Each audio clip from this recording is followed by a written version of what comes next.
¿Qué tal? ¿Cómo están? Bienvenidos a una nueva edición de la entrevista aquí en puranoticia.cl. El día de hoy tenemos una invitada muy especial. Es la tercera autoridad del país. Es la presidenta de la Cámara de Diputadas y Diputados de Chile. Carol Cariola, ¿cómo estás? Bienvenida, estás? Muchas gracias por la entrevista. Muy bien, Jorge, muy contenta, con harto trabajo, hemos estado en semanas bien intensas, ley de presupuesto y otras cosas, bueno, la contingencia nacional, por supuesto que siempre ocupa mucha energía también en el debate público, pero estoy muy bien. Contenta de estar acá, además. Pues la echamos porque la habíamos... Sí, me habían invitado, así que contenta de estar aquí en Pura Noticia. Sí, y esperamos el presupuesto. Estuvo largo la jornada presupuestaria. Bueno, fueron 5 jornadas. Estuvimos de lunes a viernes. El día viernes era probable que pasáramos la medianoche. Finalmente se logró ayudar, digamos, a que todo avanzara, fluyera de mejor manera con los protocolos de acuerdo, al menos en materia de salud. Se avanzó harto. Yo creo que eso fue bien significativo. O sea, una glosa de contingencia para los hospitales, cuestiones que se resolvieron en función de aumentar el presupuesto en FONASA para las listas de espera, que fueran algunos de los temas que los diputados y diputadas pusieron sobre la mesa. Bueno, de hecho, aquí en la misma región se comprometió el tema de la compra del terreno del Van Buren, o sea, entre otras cosas que estaba en duda justamente, sí, claro, esa incorporación de glosa. Y quedó acordada. Entonces fueron varios los puntos del presupuesto nacional en materia de salud que se reincorporaron, algunos habían quedado fuera. Bueno, en general, en educación también se recuperaron hartos de los recursos que la comisión mixta había rechazado. En salud, el per cápita también se logró aumentar. Mira, yo creo que fueron jornadas provechosas del debate. O sea, el debate no fue en vano. No es como que solo estaba en la discusión y que se ponían los puntos, sino que además se logró un acuerdo donde se incorporó a la oposición, al oficialismo. No todos lo firmaron, pero por lo menos el gobierno estuvo dispuesto a recoger muchos de los temas y de los puntos claves, digamos, en esta discusión. Sobre todo en salud, que creo que es donde más se avanzó respecto al aumento del presupuesto. Usted está en la testera ahí, con el micrófono. Sí, no sé. Y con la campana ahí tocando. Y de hecho tengo una guaguita aquí y escuchaba todo el rato la campana, así que... Va en el 6º mes de embarazo. 6º mes de embarazo, sí. Yo decía, pobrecito, que escuchando, pues la campana sonaba ahí mucho rato y me tocaba llevar todas las votaciones. ¿Ya sabes, hombre? Sí, no hemos revelado todavía sí sabemos, o sea, al menos hay algunos pronósticos, así que lo vamos a dar a conocer. Varón, digo yo. ¿Sí? Sí. Todas apuestan cosas distintas. Gente que me dice varón, otros me dicen niña. Bueno, ahí lo vamos a contar, yo creo, pronto. ¿Y estaba ahí usted en la mesa? ¿No se le quedó el micrófono abierto? No. Pasó un chascarro. No sé, bueno, no. Me gustó ese dice, el mundo al revés, pero no lo dijo, es la wea rara, el mundo al revés, estuvo buena. Sí, eso fue a raíz de una declaración de admisibilidad. Lo que pasa es que el rol de la presidencia es un rol bien ingrato en algunas cosas, te quiero decir, porque, claro, uno asume, es un honor para mí llevar la responsabilidad de asumir una de las autoridades del país, de uno de los poderes del Estado, pero claro, a mí me toca definir las admisibilidades y las inadmisibilidades. Entonces, la Secretaría Técnica a mí me dice, este proyecto es admisible por estas razones, o es inadmisible por estas razones. Y a la mesa de la Cámara le toca resolver si acepta esa recomendación o no. Entonces, por ejemplo, yo puedo estar súper de acuerdo con el fondo de una propuesta, pero es inadmisible porque es inconstitucional. Y mi primera obligación como presidenta de la Cámara es cumplir el reglamento, la Constitución y las leyes. Bueno, entonces ahí se provoca, claro, lo que había pasado era que habíamos declarado inadmisible una moción y sucedió que nuestro sector político reclamó la admisibilidad. Y quienes defendieron la postura de la mesa fue la oposición, en este caso no recuerdo un diputado republicano, parece que no me ponga para acá oposición. Estoy pensando en el ordenamiento del Congreso, porque acá se sienta el oficialismo, acá se sienta la oposición. Entonces yo dije, el mundo al revés. Alguien me dijo, de hecho el vicepresidente me dijo, no, pero el mundo al revés, con un garabato incluido, y yo lo repetí y no me di cuenta que estaba el micrófono abierto. Pero bueno, son chascarros que pasan. No, era el mundo al revés porque se estaba dando ese debate de la admisibilidad. Por primera vez el Partido Comunista logra presidir la Cámara. Así es. Y eso en la historia. En la historia, nunca. Sí. No, efectivamente. 200 años de república. 200 años de república. Le tenían miedo a los comunistas que llegaran a ese situano, ¿no? No sé si es miedo, prejuicio probablemente. Yo creo que nuestra democracia está llena de imperfecciones y una de ellas tiene que ver con los prejuicios que se generan en relación a las personas y dependiendo de su militancia política. Yo creo mucho en las personas, soy de las quizás pocas personas en Chile o todavía en política que creen en los seres humanos y creo que en independiente de su posición política. Yo creo que todos, en el fondo todos desde donde están intentan construir o contribuir. Y cada uno piensa que de la forma en que está contribuyendo es la mejor. Pues entonces, cada uno defiende sus posiciones. Y en eso, claro, hay debates y hay diferencias. Yo creo que la diversidad política es muy importante. Y en esto, claro, hay un prejuicio respecto del papel de las comunistas y los comunistas. Por mucho tiempo se intentó tener otros acuerdos que se desecharon por distintas razones, también por prejuicios, por razones ajenas, qué sé yo.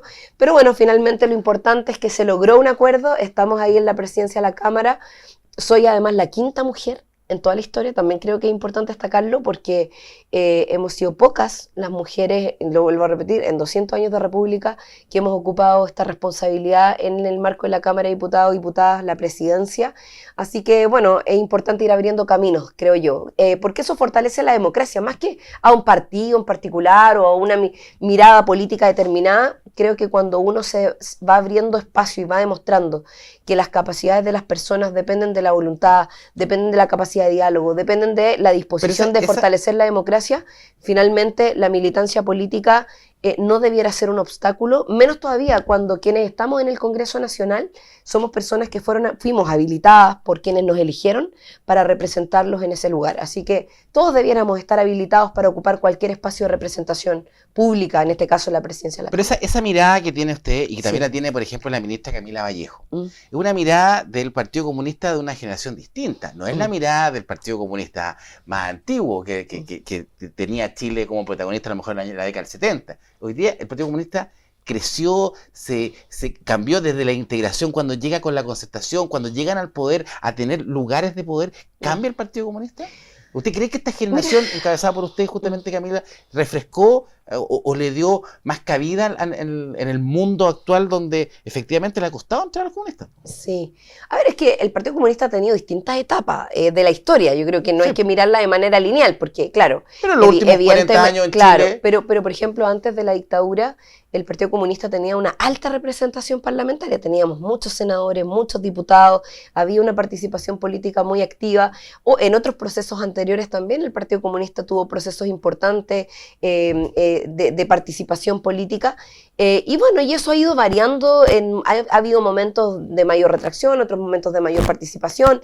Y creo que en ese sentido, yo creo que no me gusta a mí esto de creer que hay mejores generaciones que otras. Comunistas que antes. No, yo no. Ya, pero... En el comunistómetro no creo. Solo creo que finalmente uno tiene que ser capaz, y esto es parte del quehacer de la política, de situarse en los momentos, en las coyunturas y en las realidades que viven los países.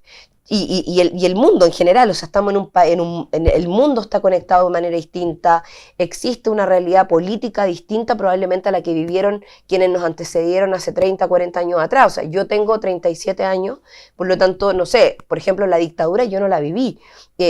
Camila tampoco, somos de la misma generación, pero hay otros compañeros que sí vivieron esa historia y obviamente tienen una forma de ver las cosas que viene también determinada por una determinada experiencia. Y eso no hay que juzgarlo. Yo lo que digo es que las generaciones se tienen que complementar entre sí.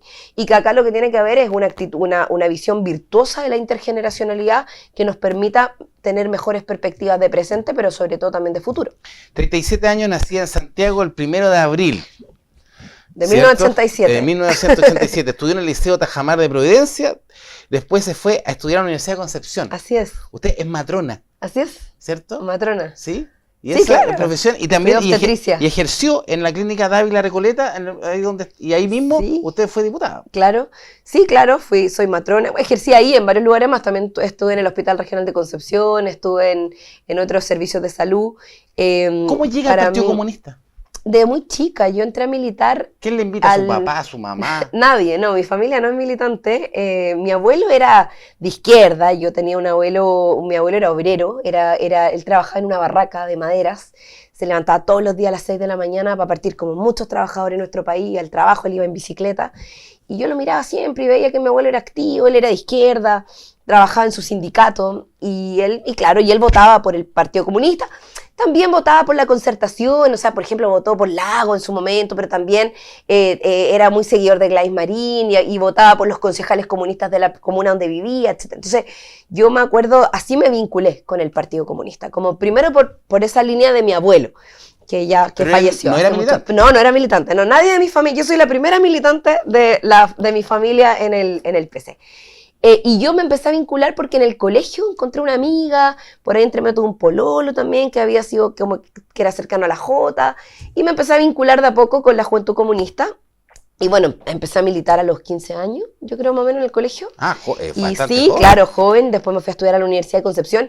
Y la Universidad de Concepción es un arco abierto de diversidad política, es una cosa muy importante. O sea una realidad local, ahí en la octava región es muy dura la realidad de lo que la quinta, o sea, lo que la Universidad de Concepción representa. O sea, es el centro de la ciudad, hay mucha interacción con la universidad, entonces fue muy rico para mí aprender o vivir o empaparme de una realidad política súper diversa y fue súper interesante. Así que, militando en el partido, pero no haciendo política. ¿Y cuándo entra a la primera línea política? ¿Cuándo empieza ya? ¿Cuándo dice, oye, voy a ser diputada? No, yo fui dirigente estudiantil. Entré en el colegio, en la media, entré a la Jota y al tiro fui dirigente. Era vocera de mi curso, me acuerdo que fui parte del centro de alumnos, después me fui a la universidad, fui parte también del centro de alumnos de la carrera, que estudiaba obstetricia y puericultura, y luego participé... Iba a las protestas y todo.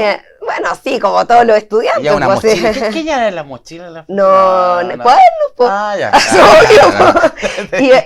Íbamos a... No, yo ahí fui la primera mujer presidenta de la FEC, de la UDECONS. De hecho, ahora en unos días más me va a tocar viajar a Concepción, me invitaron porque se cumplen 100 años de la Federación de Estudiantes de la Universidad de Concepción, y yo, bueno, soy ahí muy orgullosa porque, como yo destaco esto de las mujeres, porque somos como siempre primeras en algo, a pesar de que estamos en el siglo XXI, que han pasado tantos años en que la inclusión de las mujeres se ha ido abriendo camino, pero aún así tenemos que seguir reivindicando que somos las primeras en algo, o en este caso la quinta en la Cámara de Diputados, la primera en la Federación, y creo que eso da cuenta de que hay lugares que todavía, o que durante muchos años, estuvieron denegados para nosotras. Y es muy valioso que haya más mujeres de participación, por eso yo digo, las mujeres podemos ocupar todos los espacios de poder político, social, del espacio que queramos. Pero necesita, y hemos ido abriendo camino para eso. Pero para eso se necesita efectivamente la cuota, esta cuota, esa imposición de la cuota, porque a veces dice, es necesario que efectivamente... que haya cuotas. ¿Sí? Porque digo, ¿por qué tienen que ser tantas candidatas mujeres? ¿Por qué la mujer no necesita de esa cuota para dejar la cancha? Lo que pasa es que es cuestión de ver como la historia para atrás, pues Jorge. O sea, durante muchos años, imagínate que cuando yo entré al Congreso Nacional, a la Cámara, hace 10 años atrás, las mujeres representábamos creo que el 14%. 14%. O sea, éramos... Claro, en ese tiempo éramos 120 diputados, me acuerdo, y 14% ya no me acuerdo exactamente el número, pero éramos muy poquitas. Entonces, y estoy hablando de ahora, o sea, no estamos hablando de hace 30, 40 años, estamos hablando hace 10 años atrás. O sea, 8 años atrás. Imagínate, es una situación que uno dice, claro, ¿y por qué pasa esto? No es casualidad, que un poco lo que yo te estaba diciendo recién, ¿por qué yo hace... no sé, 15 o 20 años atrás, todavía teníamos el debate de que las mujeres ocupáramos mayores espacios de poder político en las federaciones de estudiantes? Solo hemos tenido una mujer presidenta de la República en toda la historia de nuestro país. Entonces, cuando uno empieza a ver los datos por sí mismo, uno dice, bueno, algo pasa aquí. Hay países como Estados Unidos que tampoco obvio, es que esto es un fenómeno del mundo, no es solamente de Chile. Entonces, para responderte lo de la cuota, a veces se requieren empujones. Las cuotas son transitorias. En todos los países donde se han aplicado cuotas son transitorias. Y en el caso de Chile, por ejemplo, en la ley electoral se incorporó una cuota que tenía que ver con las candidaturas. Porque las candidaturas, los partidos la política en general siempre ha estado súper masculinizada, ¿para qué estamos con cosas? Y los partidos las dirigen principalmente hombres, y la mayoría, y los candidatos que ocupaban los principales cargos eran hombres, y así ha sido como la historia. Entonces, empujar esta línea de participación de las mujeres, abrir mayores espacios de oportunidad, no relegarnos a nosotras solo al cuidado, a la crianza o al rol doméstico, era parte también de romper espacio.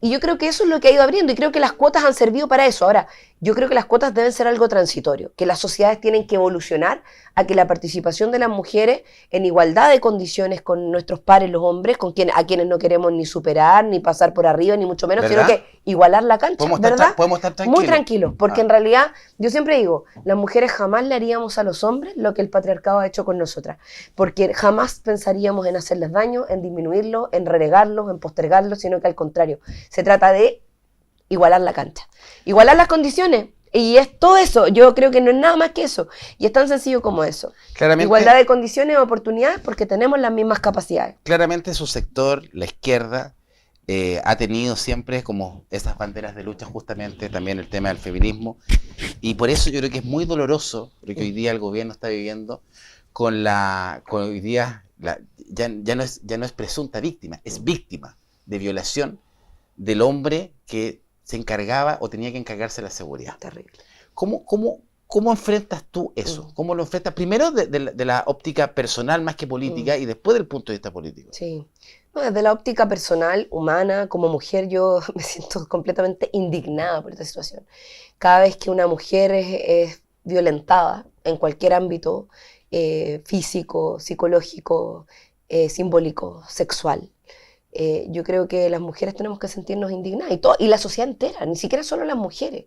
Claro, empatizamos porque finalmente existe un patrón de comportamiento. Un padre también. Exacto, la gran mayoría, piensa tú que en los casos de violación en Chile, la gran mayoría de quienes son víctimas de una violación son mujeres. Y cuando hablamos del total de las víctimas, casi el 60% son menores de 14 años.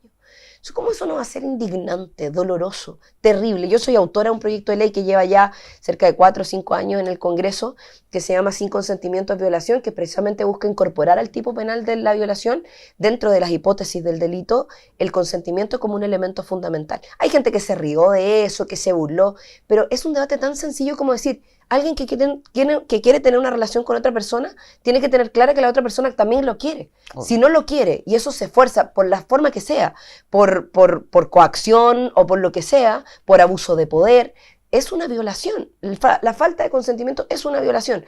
Y en este caso, bueno, cuando ocurre este caso particular del caso Monsalve, obvio que a mí me genera... por la prensa, tal Claro, me enteré, de hecho... Por el día de la segunda. Yo estaba en el Congreso Nacional cuando él estaba en el Congreso Nacional. Él mismo. Estaba allá en el Congreso de Santiago, yo estaba en reuniones en la oficina de la presidencia y de repente mi equipo me dice, acaba de salir esta noticia, yo no lo podía creer, o sea, es que ¿cómo es posible? Más encima estaba ahí, se fue en ese momento, me acuerdo que salió hacia la Moneda, bueno, y minutos después él renuncia y yo estaba dando un punto de prensa, entonces me tocó reaccionar de manera inmediata al punto de prensa diciendo que claramente él tenía que dar un paso al costado y que no podía estar a cargo de la responsabilidad y él estaba renunciando. Fue casi simultáneo esa situación. Entonces, por supuesto, una persona que está acusada de un delito tan grave, independiente que, claro, hay gente que dice, bueno, pero ¿qué pasa con la presunción de inocencia? Por supuesto, la presunción de inocencia es parte de nuestro Estado de Derecho y siempre hay que respetarla. Pero acá cuando hay indicios, cuando existe una denuncia y cuando una mujer se atreve a denunciar, mira, yo te voy a decir, las estadísticas dicen que son muy pocas las mujeres que son víctimas o las personas que son víctimas de un delito de abuso sexual o violación que se atreven a denunciar. Cuesta muchísimo, se demoran más tiempo de lo habitual, eso está súper estudiado, es algo que hemos planteado como, bueno, además, yo he participado de campañas haciendo un llamado a que se atrevan, a que denuncien, mientras más tarde se hace la denuncia, menos posibilidades de llevar adelante la investigación hay, dificulta los procesos. O sea, todo eso son parte de cuestiones de educación que tenemos que hacer, pero además de que el Estado de Chile garantice que las víctimas van a tener protección. Porque al final del día, siempre...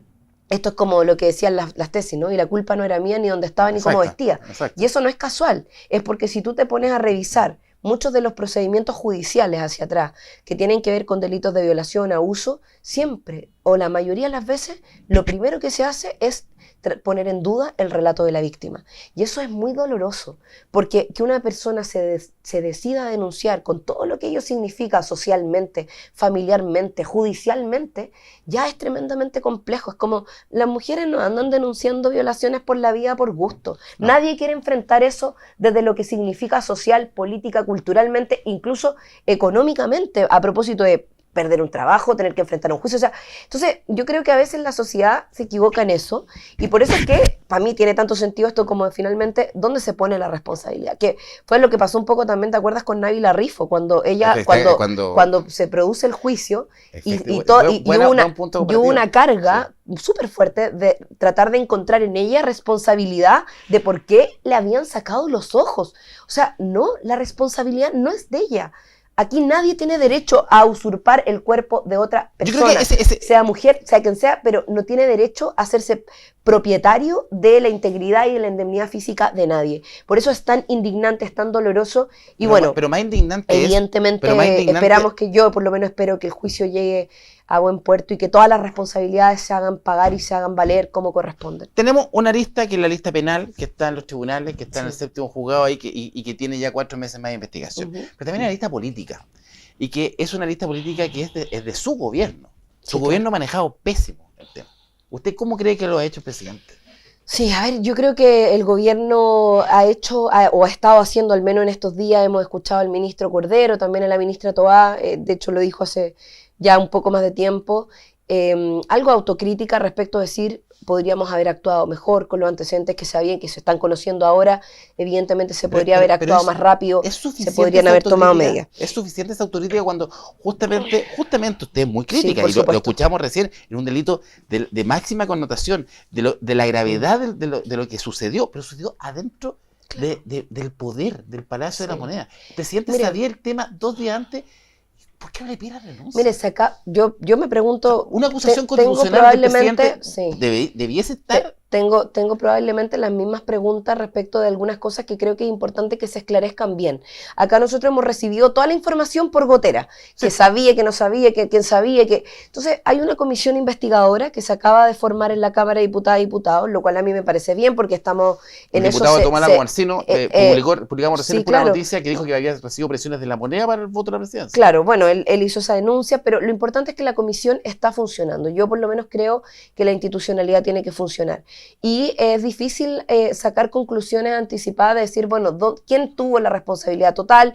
¿Quién se equivocó? ¿Dónde estuvieron? Pero de que hubo errores, hubo errores. Y yo creo que en ese sentido la moneda tiene que hacer su autocrítica y el gobierno tendrá que, y creo que lo están haciendo, al menos hoy día yo escuché al ministro Cordero y me pareció bien que él dijera acá con los antecedentes que había se debió haber actuado en algunas cosas de una manera distinta.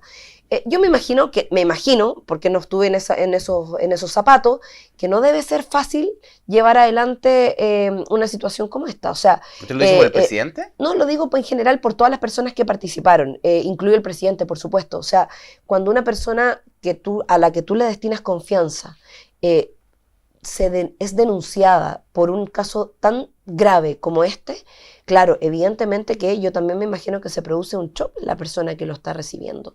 Y en ese sentido, el presidente lo que hizo, y a mí me parece que en eso sí se ha tomado decisiones correctas, ¿no habrá puesto el presidente, de instruir un sumario interno, llevar adelante, él mismo ponerse a disposición de declarar con la información que tuvo a disposición? La gran duda es si el presidente quiso proteger su gobierno o quiso proteger a la víctima. Sí, bueno, yo creo que... esa es la gran duda del presidente. Y la investigación está en curso y yo creo que se tendrán que tener conclusiones respecto de por qué se actuó como se actuó y por qué se dan estas situaciones como con los tiempos que finalmente son los que se han puesto en cuestionamiento. Personalmente yo no me atrevería a hacer un juicio anticipado, a decir aquí, porque también en esto yo siento que, a ver...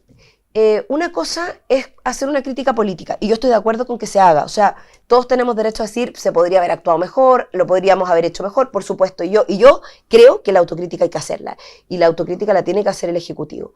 Sin embargo, también creo que lo que no puede ocurrir es que de esto se haga un aprovechamiento político respecto de decir aquí todos son encubridores, este es un gobierno o sea, como generalizar y echar todo por la borda por lo que pudo haber ocurrido que todavía no se despeja del todo, Jorge. Yo creo que es importante conocer bien las aristas, qué es lo que ha ocurrido. Hay una comisión investigadora, hay en este momento un proceso judicial abierto. Vamos a saber la verdad y vamos a conocer quiénes son los responsables, quiénes tomaron buenas o malas decisiones, quiénes son las personas que finalmente tendrán que asumir responsabilidades políticas.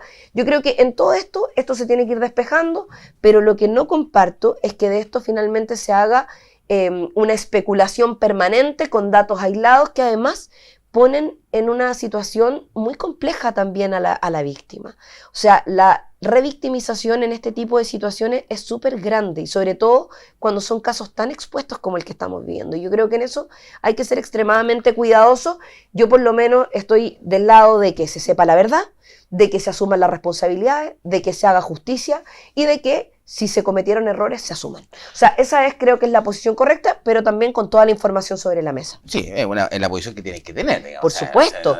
Pero es que, pero lo digo, o sea, a propósito de que quienes han intentado poner en duda eso, de que finalmente en nuestro sector político hay como que no quisiera, o sea, obvio, yo por lo menos sí lo quiero y quiero despejarlo ¿Qué le parece a usted inmediatamente? la querella que presentó el diputado Celi? Porque el diputado Celi dijo, ni un otro partido presentó ni una querella. ¿Querella sobre qué? El querella sobre el mismo tema de caso Morsalve para investigar No la justamente no la conozco obstrucción a la querella justicia. particular.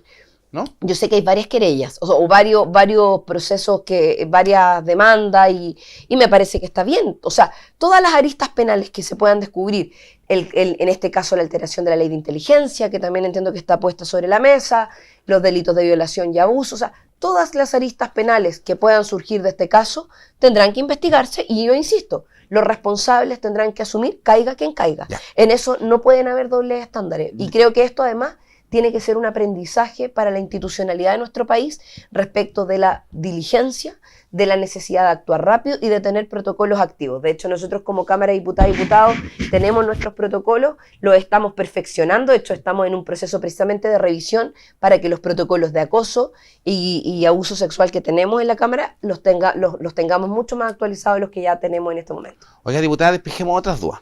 Ya despejemos otras. Despejemos la duda si usted se va a venir como candidata al Senado por la región. Pasamos o no. de un tema a otro, pero... Sí, rápido. A ver, mira, lo que pasa, Jorge, es que estamos nosotros en debate, en discusión hoy día, los partidos, la coalición, debatiendo cuáles van a ser las proyecciones electorales. Por ahora se está enfrentando una segunda vuelta de gobernadores A usted regionales. le queda un periodo más, ¿cierto? Como diputada. ¿Podría, No, este es mi último periodo como diputada. ¿Es su tercer periodo? Sí, ya estoy en mi tercer periodo. Yo no puedo ir a la reelección porque pusimos límite a la reelección, con lo cual yo estoy de acuerdo. Así que, claro, a mí me lo han propuesto, no te lo voy a negar. Efectivamente, hay personas que me han planteado la posibilidad de ser candidata a senadora en esta elección que viene. Yo estoy viviendo en la región de Valparaíso ya hace un tiempo, haciendo familia, entonces lo natural sería que... Con el diputado Rementería. Sí, es cierto. Que es socialista. Sí, efectivamente. El amor puede cruzar fronteras políticas también. ¿Sí? Sí, por supuesto. ¿Y hubiese tenido pareja un republicano? No sé, bueno, yo digo, el amor cruza fronteras. Yo No, pero el PS, me enamoré de un PS, socialista. Bueno, es que yo creo que uno también se enamora, cuando se enamora no solamente de muchas cosas, es algo integral. Quizá con un republicano sería más difícil porque hay muchas diferencias desde el punto de vista político, ideológico, valórico, hay un montón de cosas que quizá nos distancian. Ahora, yo insisto en el punto, yo creo que uno cuando se enamora de las personas y no de su militancia política. ¿Te enamoras? Sí, estoy enamorada. Sí, vemos también muy contenta. al diputado de Rementería, también lo vemos bastante enamorado, medio complicado así. ¿Así? ¿Por qué? Porque si usted viene como candidato al Senado, imagínese la complicación que le mete a él, cómo lo hace. No, porque hay que separar las cosas. Cada uno de nosotros tiene una historia política por sí misma. De hecho, nos conocimos en esto y tenemos militancias distintas. Él es militante del Partido Socialista, yo soy militante del Partido Comunista. Así que yo creo que en esto siempre hay que ser capaz de de diferenciar los roles y las tareas cuando se mezclan, digamos, en la vida personal. El Partido Comunista le ha costado en la región, como muchas regiones, le ha costado en la región de Valparaíso. Efectivamente tiene un diputado, que es el diputado Cuello, la máxima autoridad regional, Sofía González, es del Partido Comunista, que lo hizo bastante mal, digámoslo. O sea, la ex que quiere ser diputada. O sea, hoy día la apuesta del Partido Comunista de buscar un senador en la región es bastante agresiva, bastante ambiciosa, ¿o no? A ver, yo creo que todos los partidos políticos tienen derecho a buscar mayor representación política en todos los lugares del país. Pero más allá de eso... ¿Esta región puntual? Más allá, es que no lo des por decidido, porque te estoy comentando que es algo que me han propuesto, pero es una decisión que yo no he tomado todavía. ¿Usted la toma? Claro, o sea, tiene que ver con un tema también de disposición personal y por supuesto también de discusión con el resto de los órganos de nuestro partido. Me lo han propuesto, insisto, es algo que no te lo voy a negar porque además ha salido en la prensa, hay personas que lo han dicho públicamente. Bueno, evidentemente es algo que... ¿Cuándo va a tomar la decisión? Yo yo quiero decir de partida que evidentemente para mí sería un honor representar una de las regiones más estratégicas para nuestro país, evidentemente, pero es algo que tenemos que discutir, pensar, yo por lo menos lo estoy pensando y estamos evaluando también, el partido tendrá que hacer sus propias evaluaciones colectivas, es algo que todavía no hemos definido 100%. Hay 5 cupos en la región. Sí. Son 5 senadores. ¿Usted dice que la derecha se queda con 3 o se queda con 2? No lo sé. No, eso va a depender finalmente aquí en esta región y en otras regiones de cómo se dé la configuración electoral, las alianzas. Son muchos los factores que inciden en una elección senatorial, o sea, o parlamentaria en general. Ahora, la disputa electoral parlamentaria del próximo periodo, que falta poquito, falta un año nomás, va a ser, creo yo, bien reñida entre todos los sectores políticos. Han aparecido nuevas fuerzas, hay nuevos actores, se ha diversificado la posibilidad y yo creo que, bueno, y además voto obligatorio, entonces la presidencial eso, la presidencial de la mano, hay muchas cosas todavía para adelantar un escenario de ese tipo, Jorge. Yo creo que no sé, la presidenta, yo tengo la mejor opinión de la presidenta Bachelet. Creo que ella además, es la primera mujer presidenta de nuestro país, mujer me refiero, y creo que hizo cosas muy relevantes por los chilenos y chilenas, la gratuidad de la educación, las pensiones para las mujeres que no tenían pensiones. Bogdanovich o ella, no tenemos mucho más liderazgo, ¿ah? Mira, Ripamonte yo te voy a decir también. que cuando el presidente Gabriel Boric apareció en las encuestas, en el periodo electoral anterior, a estas alturas del año todavía ni siquiera nadie se imaginaba que el presidente Gabriel Boric iba a ser el presidente de la República. Por lo tanto, tiene que pasar mucha agua bajo el puente para saber, nadie se lo imaginaba, y yo creo que ¿no? En eso hay que... No, la verdad es que no lo veo hace mucho tiempo. ¿Usted es cercana a él? O sea, militamos en el mismo partido, pero no somos amigos. ¿No? No.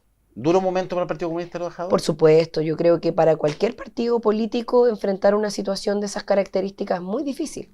O sea, que cuando uno de su liderazgo, de su alcalde se ve envuelto en una situación, en una denuncia y viene un proceso judicial que está en investigación y que, bueno, la justicia tendrá que determinar, él alega su inocencia, por supuesto, y por otro lado la justicia está llevando un proceso de investigación adelante. Así que el alcalde, como todos los otros alcaldes que están enfrentando procesos de este tipo, tienen que enfrentar la justicia y, bueno, la justicia dirá. Vamos a ir cerrando y muy agradecido por su tiempo y disposición. La región de Valparaíso vivió fatales minutos en este verano con incendios terribles. Usted tiene un proyecto, tiene una normativa que quiere justamente...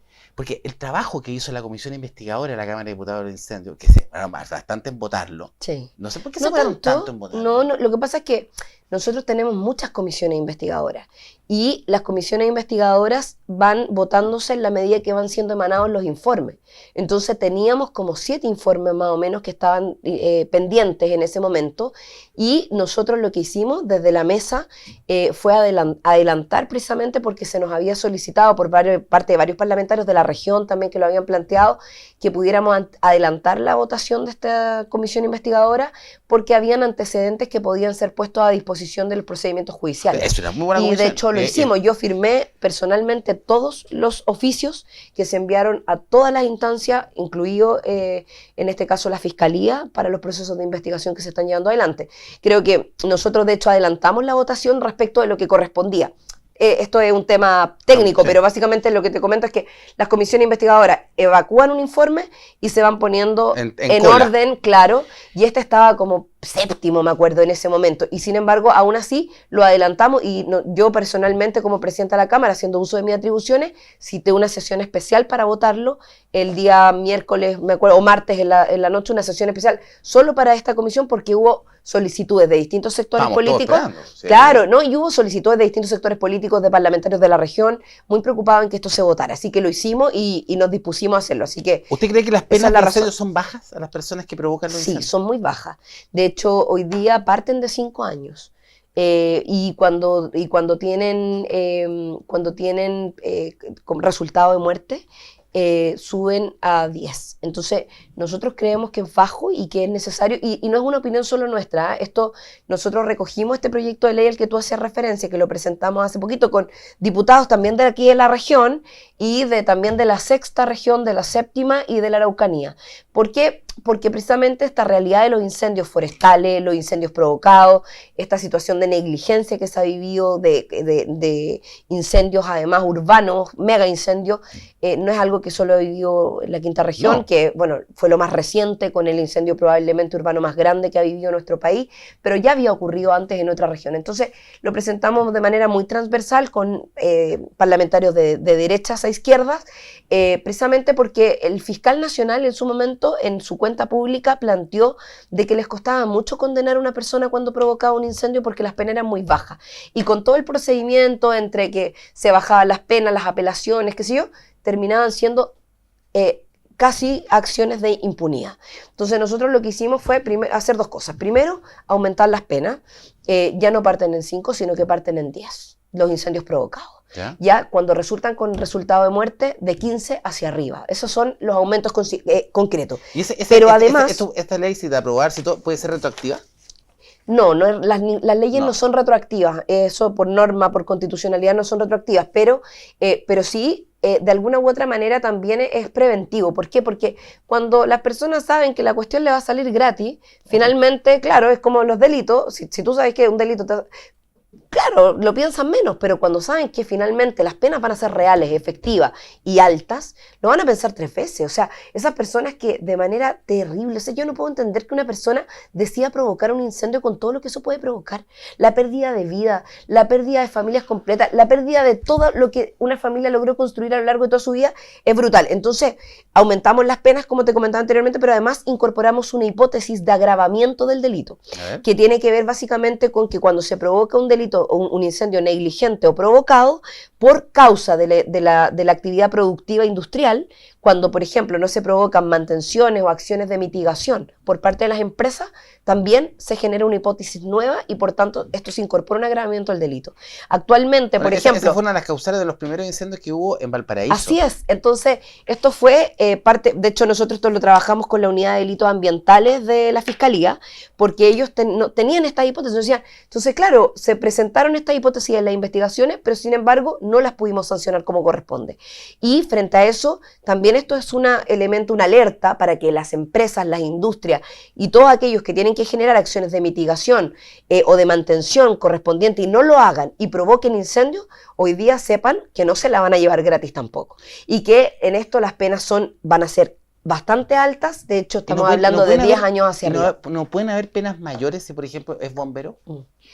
Mira, eso porque puede... es distinto que una persona que sea no bombero. Sí, o de la CONAF, que en el caso de los dos casos de acá de la quinta región, que conocimos que es terrible. Mira, yo soy voluntaria de bombero y fue muy doloroso para quienes somos voluntarios de Bomberos de Chile, porque el bombero es una institución muy... ¿Usted es voluntaria con casco? Con sí, sí, ahora no puedo, porque como estoy embarazada no puedo salir a tripular, pero claro, cuando pero lo hago, tengo mi compañía y bueno, le aprovecho a mandar un saludo a todos los bomberos de nuestro país, pero para quien lo conversamos con muchos de ellos y la verdad las cosas es que fue muy terrible pensar en que uno de nuestros voluntarios podía ser parte de provocar una tragedia tan grande como esa. Carol, ¿y no podría ser, ser, cambiar bombero? ¿Sabes que la estructura no, pero lo que me preguntaste, podría ser, es una súper buena idea para complementar la ley, el que existan hipótesis de agravamiento del delito cuando se cometen, cuando son funcionarios de ciertos roles, claro, y en eso bomberos, la CONAF, o incluso instituciones públicas, yo creo que es algo que se puede conseguir, por supuesto. Y sobre todo el tema bombero, hoy día puntual, a ver, me costó a mí hacer una editorial. Pero lo que te quería decir es que no hay que generalizar. Más allá de que haya sido un bombero o una persona que era voluntaria o un miembro de la CONAF o lo que sea, no hay que generalizar. En general, yo puedo decirlo, las y los bomberos voluntarios, voluntarias, son personas que le dedican mucho tiempo a la institución, que están trabajando de manera voluntaria permanentemente. En Carabineros, en PDI. Claro, pero en el caso de bomberos voluntarios, o sea, son personas que además no están pagadas. ¿No debería cambiar esa estructura en Chile? Mira, este es un debate antiguo que se ha dado con bomberos. Yo creo que el Estado debiera incorporar más recursos y que incluso más, mira, en España se hizo, dentro de las Fuerzas Armadas, se desarrolló una fuerza de tarea especial, profesionalizada, dedicada a catástrofes, no solo incendios, catástrofes en general. dedicada a catástrofe. Y ha sido muy exitosa. De hecho, esto fue en el gobierno de Zapatero en España.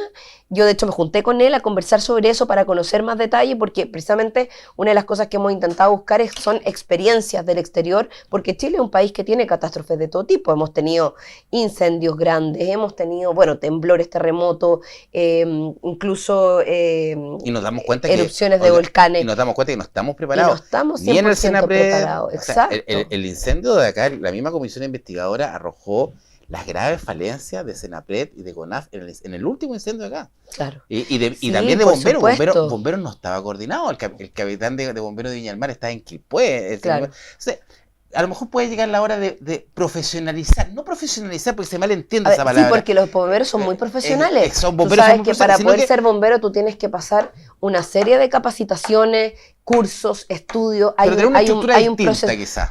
Claro, como lo de España que usted dice. Claro, eso podría ser una estructura complementaria. Mira, esto es un debate que se ha venido dando. Yo creo que evidentemente requerimos más recursos, más capacitación siempre. Yo no estoy diciendo con esto que tenemos toda la preparación, pero más capacitación. Nosotros tenemos hoy en Chile una fuerza de tarea que es de bomberos, que es súper profesional y que ellos se dedican a catástrofes de mayor complejidad. Los USAR, que de hecho ellos han viajado, por ejemplo, estuvieron en Ecuador a rescatar, que se han metido en situaciones muy complejas. Y bueno, que son tremendos porque además siguen siendo voluntarios. Entonces ahí es donde yo digo, a lo mejor debiéramos evaluar esto, pero este es un debate que no está 100% cerrado. Bombero tiene distintas posiciones, al interior de Bombero hay algunos que dicen no, hay que mantener la tradición de los bomberos. Sí, no sé si es solo romanticismo o también compromiso con una institución que se ha sostenido de una determinada manera. Pero evidentemente de que tenemos que prepararnos mejor para la catástrofe, tenemos que prepararnos mejor. Y eso no pasa solo por bomberos o una reestructuración o un complemento de tarea, sino que pasa porque el Estado de Chile mire que somos un país que tiene este tipo de situaciones y que hay que prevenirlas. Mira, viajamos hace harto tiempo atrás con un grupo de parlamentarios, sí, y conocimos, hicimos una visita a China, yo hice una visita oficial, y tuvimos la posibilidad de conocer tecnología que es súper impactante porque, por ejemplo, ellos tenían unos paneles que detectaban el fuego a altas distancias, o sea, como a varios kilómetros. Y empezaban a detectar no el fuego ya consumado, sino que cuando empezaba a partir el fuego. Y tenían un mecanismo de drones que iban y lo apagaban. Entonces, cuando empezaba el inicio, digamos. Entonces, por ejemplo, ese tipo de tecnologías que se podrían poner a disposición, en Chile no las estamos ocupando y son mecanismos que están a disposición, que existen, que podrían ser de prevención, que además detectan el calentamiento en ciertas zonas, sobre todo en aquellas zonas que son pastizales o terrenos baldíos o lugares. Y nosotros vamos a tener, como usted dice, exacto. Vamos a seguir teniendo. Hay que prepararse. Oiga, diputada. Ojalá que no, pues, pero la verdad es que va a ocurrir y hay que estar preparados para prevenir y también para reaccionar de buena manera y lo más rápido posible. Yo espero que sea candidata por la región, fíjese. Así la tenemos más seguido. Bueno.